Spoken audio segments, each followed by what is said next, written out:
주님의 은혜가 여러분들 가운데 넘치시기를 축원합니다. 오늘 제목을 가지고 지난번에도 그랬지만 비슷해요. 축복과 저주라는 마음으로 말씀으로 제목으로 말씀을 좀 나누고자 합니다. 영국의 요한 웨슬레라는 목사님이 계셨죠. 우리 감리교의 창시자죠. 이분은 아주 어머니가 굉장히 신앙이 돈독하고 정신적인 그 아들에게 이 웨슬레에게 정신적인 지주 같은 그런 어머니였어요. 그리고 아주 하나님의 사람이었죠, 이 사람은. 그런데 아내는 그렇지를 못했어요. 자기 어머니와 정반대인 그런 아내, 와이프죠.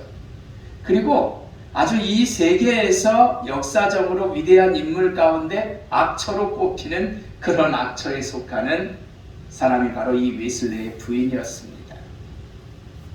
얼마나 사나운 여잔지요. 날마다 바가지를 긁는 거예요. 하루도 안 돼요. 심지어는 사람이 있는데도 남편의 머리채를 끌고 질질 끌 정도였다고 합니다. 웨슬리 일대 이게 나오니까 이게 얼마나 사실이죠, 이런 것들이. 그래서 옆에 있는 사람들이 오히려 민망한 거예요. 너무나 그러니까. 요한 웨슬레에게는 이 부인이 가시였습니다, 사실. 자기가 사회활동을 하고 복음활동을 하는데 이 부인은 정말로 가시가 됐었어요. 그런데 놀라운 사실은 바로 그 가시를 통해서 가시 때문에 웨슬리가 바로 위대한 인물이 된 줄로 믿습니다. 평생을 복음 전하는 사람으로 웨슬레는 살았어요. 부인 때문에 집안에 있을 수가 없으니까 이 사람은 아침에 일어나면 말 타고 나간 거예요. 그래서 하루에 어느 정도냐면은 말을 타고 다니면서 100km 정도를 다녔대요. 여기서 1000안 정도는 거의 되겠죠. 그러면서 가는 곳곳마다 복음을 전하고 설교를 하고 평생 42,000번의 설교를 한 사람이래요. 굉장하죠. 쉽게 생각해 보세요. 주일날 내가 설교를 한 번 한다라고 했을 때, 한 주간에 예를 들어서 5번 한다고 했을 때 1년이면 3, 5, 15, 한 1,500번 정도, 10년이면 15,000번 정도. 근데 이 사람은 어느 정도였냐면 굉장하잖아요. 42,000번의 설교를 한 거죠. 매일 100km를 다니면서요. 웨슬레는 88세까지 삶을 살면서 이 세계를, 영국을 복음화하는 일에 굉장한 지대한 공을 세웠던 사람이죠. 가시 같은 부인이 있었지만 그것을 은혜로 바꾸어서 대전도자가 되었던 거죠. 가시가 축복이 되었습니다. 고난이 유익이 되었습니다. 모든 것이 합력하여 어떤 면에서 보면 선을 이뤘던 거예요. 하나님이 함께 하시면 좋아지고 행복하고 복이 되는 줄로 믿습니다. 여러분, 복이라는 것은 지난번에 저희들이 설교를 하면서 신년의 말씀을 나누었지만 하나님을 의지할 때 복이 오는 거예요. 내가 하나님과 함께하고 하나님을 의지하면 복이 되는 거죠. 하나님을 의지한다는 것은 뭡니까? 세상 사람들과 재물과 기타 명예와 이런 것들을 의지하지 않는 것, 하나님만 의지하는 게 바로 그런 의미입니다. 내가 누가 용하다고 하니까 거기를 찾아가서 그 사람을 의지하고 돈 있는 사람을 의지하고 실력 있는 교수를 의지하는 게 아니라 하나님을 의지하는 삶. 그런 세상을 의지하려고 하는 것도 단칼로 잘라버리는 이러한 것들, 그러한 삶이 우리에게 필요해요. 그게 하나님만 의지하겠다는 거죠. 성경에서 말하는 복은 모든 것이 하는 대로 손만 대면 잘 되고 물질이 넘치고 건강이 좋고 이런 거 아니죠. 오히려 욥과 같이 모든 것을 다 잃고 엉망진창이 된다 할지라도 그냥 하나님만 바라보면서 하나님 앞에 기도하고 하나님이 바라보니까 하나님이 복을 주시는 것을 느끼고 내가 마음에 평안함을 얻는다라면 이것이 바로 성경이 말하는 복이라는 거죠. 욥은 질병투성이었습니다. 마지막에는 항아리 조각 같은 거로 몸을 긁었단 말이에요. 재산이 다 날라갔죠. 부인은 저주를 하며 도망갔죠. 친구들은 와서 염장을 질러대죠. 또 뭐 있어요? 자녀들은 다 죽었죠. 재산은 다 날라갔고. 그럼에도 불구하고 이 사람은 어땠어요? 하나님을 의지하고 원망도 하긴 했었지만 차라리 나를 죽여주십시오라고 하긴 했었지만 하나님을 의지하고 바라봤다라는 거예요. 그러니까 이 사람의 진짜 복은 뭐예요? 재물보다도 욥을 통해서 우리가 기억하는 것은 재물보다도 명예보다도 권세보다도 바로 하나님과 함께하는 것이 소망 가운데 나아가는 것이 바로 복이라는 것을 우리에게 말씀해주고 있어요. 위에서 웨슬리 부부의 이야기를 잠깐 말씀드렸습니다. 악처가 절대로 복일 수는 없지요. 예? 우리 집사람이 그 정도의 악처로 뭐 머리끄댕이를 저를 잡아서 질질 끈다라면 내가 목회를 할 수 있겠습니까? 그리고 하루빨리 하나님이 그러한 악처를 데려가기라고 오히려 기도할 거예요 아마. 얼마나 수치입니까? 손님들이 와도 큰 소리로 야단을 치고 머리끄댕이를 잡을 정도면. 하지만 이런 상황 가운데서도 어떻습니까? 웨슬리는 더욱더 영적으로 강건해져서 하나님과 협력하여 선을 이루시는 분임을 하나님을 인정하고 알았다라는 사실이에요. 할렐루야. 내가 힘들고 어려운 상황이지만 하나님은 이런 것들도 하나님의 영광을 위해서 귀하게 나를 사용하신다라는 거죠. 악처 때문에 문 밖으로 나가서 나돌았지만 그는 위대한 전도자가 되었던 것이라. 술이나 먹고 망나니가 되지 않았다라는 거죠. 악처 때문에 오히려 나갔어. 오늘 본문도 말씀을 합니다. 뭐라래요? 복 있는 사람은 뭐예요? 세상적인 실패보다도 악인의 길을 따르지 않는다라는 거예요. 세상적으로 실패가 좀 오면 좀 어떻습니까? 그러나 차라리 복이라는 것은 뭐냐면은 악인의 꾀를 따르지 않는다라고 오늘 시편 1편이 말씀하잖아요. 죄인들의 길에 서지도 않아요. 죄 짓는 곳에 가지 않는다라는 거죠. 오만한 자리에 자리에도 앉지를 않는다라고 말씀하고 있습니다. 그리고 삶이 세상적인 기준에서 엉망이 되었다 할지라도 하나님을 바라보며 말씀을 즐거워하고 그 말씀을 주야로 묵상하는 사람이 바로 어떤 사람이다? 복 있는 사람이라고 말씀을 하고 있습니다. 간단해요. 우리가 정말로 복 있는 사람 되기는 오늘 말씀대로 하나님 말씀 묵상하고 사모하고 하면은 내 상황이 어떻다 할지라도 그건 중요하지 않다라는 거죠. 에레미야서 17장 5절부터 10절을 보면 축복되려면 하나님을 의지하라라고 분명히 우리에게 말씀해주고 계시거든요. 복 받고 싶어요? 하나님 의지합시다 라고 우리는 말하면 되는 거예요. 그 하나님께서 우리와 함께 하시며 우리를 항상 고쳐나가시는 분이기 때문에 그게 바로 축복이라는 거죠. 네. 요즘은 너무나 끔찍해요. 우리 이소영 집사님 같은 경우가 유치원 선생님이시기는 하지만 그런 어린애들을 갖다가 왜 이렇게 인천만 잘 나오는지 모르겠어요. 두들겨 패고 막 메딱들이고 머리끄댕이 닦고 하면은 그거 다 인천이에요. 그냥 보도가 그렇게 되는지 모르겠어요.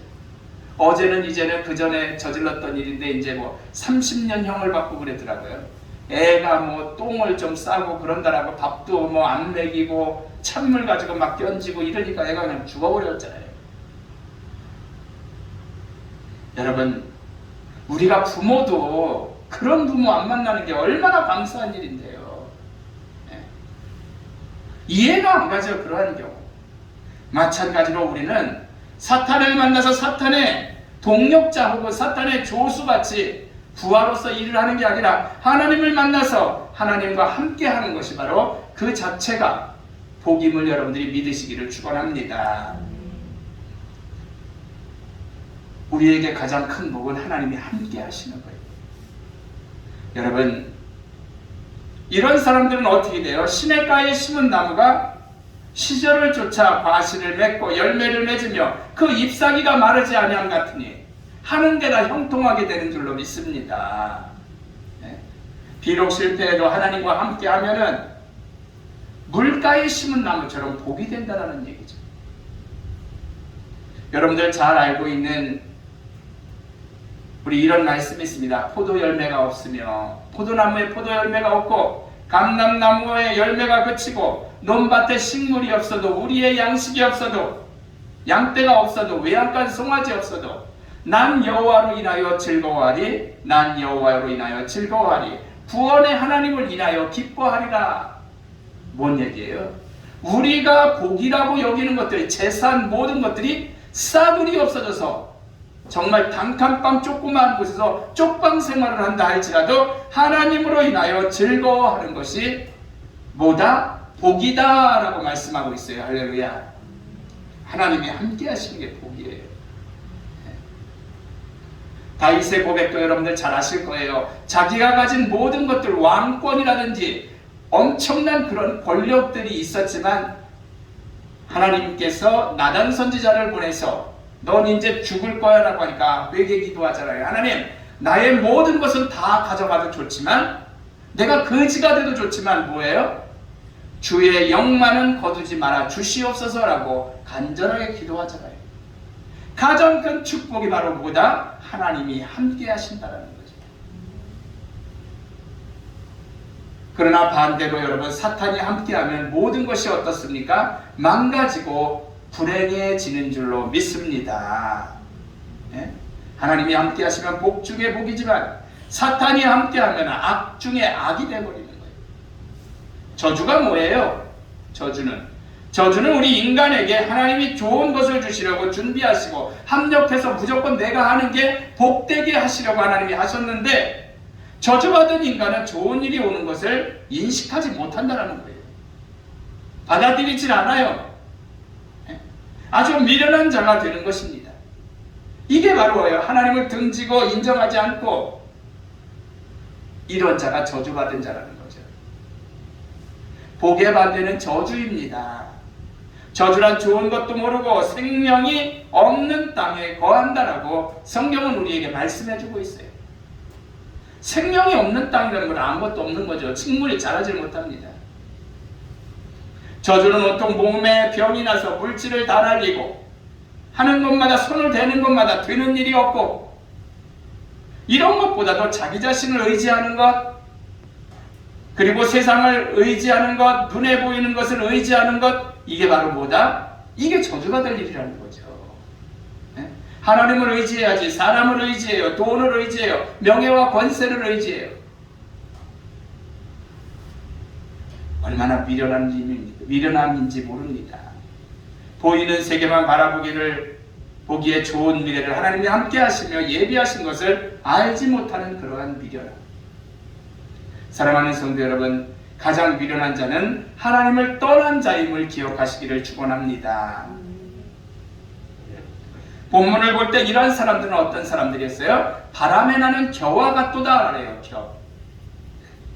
저는 어린 시절에 그런 것을 봤습니다. 이렇게 선풍기처럼 돼 있는 걸 가지고 왕 하고 돌리면 그 앞에서 깨나든지 쌀알 같은 거를 이렇게 하면은 겨는 저 밑으로 나가버리고 날아가거든요. 그거는 긁어서 뭐예요? 아궁이에 집어넣고 끝나는 거예요. 여러분, 미련한 자는 하나님을 떠나기 때문에 그렇게 되는 거예요. 가장 미련한 자는 하나님을 떠난 자, 바람에 나는 겨와 같은 자. 악인들은 지옥에 예비되어 있고 그 심판을 견디지 못하는 거예요.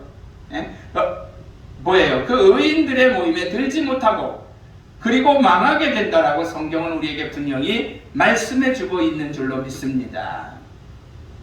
신명기를 보아도 하나님의 뜻에 따르면, 말씀에 굳게 서면 뭐예요? 축복. 하나님을 떠나면 저주라는 얘기죠. 감리교 창시자 요한웨슬리 목사님은 정말 누구도 싫어하는 악처가 부인이었습니다. 역사에 길이 남는 인물 중에 하나예요. 지긋지긋한 부부의 연을 끊었다면 그 역시 역사에 길이 남는 인물이 못 되었을 거라는 거죠. 오히려 못된 악처로 인해서 어떻게 됐어요? 그가 대전도자가 될 수 있었다는 거죠. 하나님을 바라보며 말씀에 굳게 섰기 때문에 하나님이 대전도자라는 복을 주셨던 거죠. 여러분, 미국의 스미스소니언 박물관에 세계 최고의 다이아몬드를 공개를 했어요. 세계 최고의 다이아몬드. 이름은 호프 다이아몬드라고 합니다. 이 45캐럿짜리 인도산 다이아몬드라는데 뭐 가격은 찾아보면 알겠지만 잘 모르겠어요. 엄청날 거예요. 아무튼 세계 최고니까. 그런데 이것을 소유한 자마다 어때요? 이 최고의 보석인 다이아몬드를 소유한 자마다 비극적인 최후를 맞이했기 때문에 이거의 이름을 뭐라고 하냐면 저주의 다이아몬드다 라고 얘기를 해요. 지금도 불러지고 있어요. 최초의 소유자는 누구였냐면 페르시아 왕이었습니다. 페르시아 총독이었습니다. 근데 그는 도둑들에게 살해당해서 비명에 가버렸어요. 그럼 둘째 소유자는 누구였는가? 페르시아 왕이었어요. 같은 나라. 그도 반란군에 의해서 처형이 됐어요. 셋째는 누구였냐면 프랑스의 루이 14세인데 목에 이 보석을 걸어본 후 천연두에 걸려서 죽었다고 합니다. 루이 16세가 네 번째 소유자였는데 그는 왕비와 함께 단두대의 이슬로 사라졌지. 마지막으로 영국의 최대 재벌인 헨리 필립 호프라는 사람에게 넘어갔습니다. 그래서 그 다이아몬드는 호프 다이아몬드라는 이름을 갖게 된 거거든요. 근데 호프가 곧 몰락하고 말았대요. 세상 보화와 재물을 쫓는 인생의 종착점은 죽음과 허무라는 교훈을 남겨주는 예예요. 참 신기하죠? 나는 지금까지 사실은 로또를 사본 적은 한 번도 없어요. 근데 로또, 지금 내가 만약에 로또에 1등을 맞아서 수십억이 생겼다고 한다면 부자 되고 적당히 잘 살 것 같은데 그거 당첨돼가지고 잘 산 사람보다 불행해진 사람들이 너무나 많잖아요.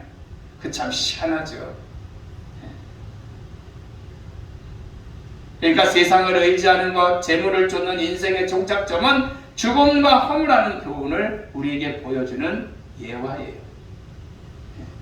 그 다이아몬드를 소용한다라고 다 그렇게 저주받고 이런다는 건 아니지만 이런 예를 통해서 단편적으로 우리가 볼 수가 있다라는 말이죠. 결론적으로 말씀을 드리고 마칩니다. 여러분들의 지금 삶이 어떠신지 한번 돌아보시기를 바라요. 죽지 못해 산다고 하실 분도 계실 것이에요. 그러나 정말 이 땅에서 죽을 만큼 힘이 들어도 주님의 말씀에 굳게 서서 나아가면 어때요? 내 삶이 바뀌어지지 않는다 할지라도 모든 것이 합력하여 선을 이루게 하시는 하나님의 은혜로 나를 복의 근원으로 인도하실 줄로 믿습니다. 이 한 해를 우리가 이제 항해해 나가는 거예요. 부정 끝난 지 얼마 안 됐죠. 벌써 뭐 3월인데 이제 조금 있으면. 근데 그렇지만 하나님이 내와 함께 하시면 좋은 열매를 맺고 오늘 본문의 말씀처럼 복이 되지만 하나님이 떠나고 하나님과 함께 하지 않으면 저주의 인생이 되고 만다라는 거죠.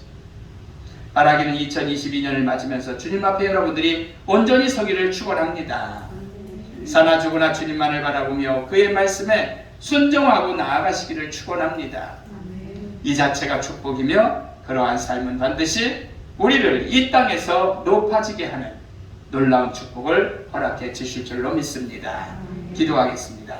사랑하는